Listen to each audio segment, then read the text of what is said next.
先将其后导环夹出，然后后导环内部是副水封。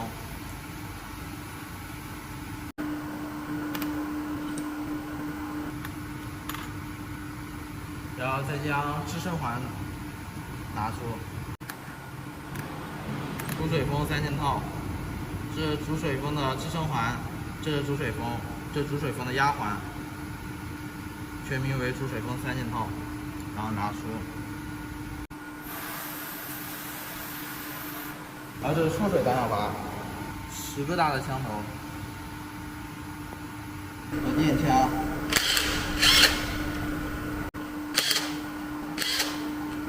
将8颗螺丝拧出，然后打开，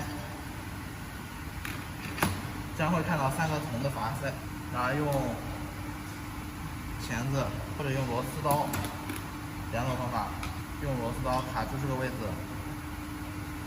将其撬出。撬出后，这边是有那个 O 型圈与挡圈，要观察是否损坏。 然后拿出单向阀，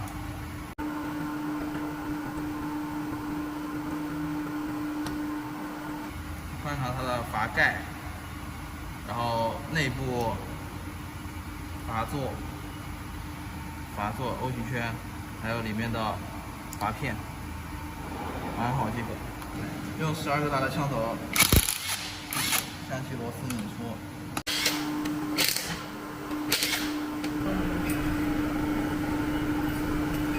用夹子拿着夹出，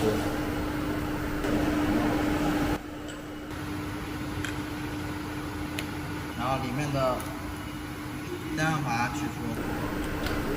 这个后是一个泵头的拆装就完，拆解就完成了。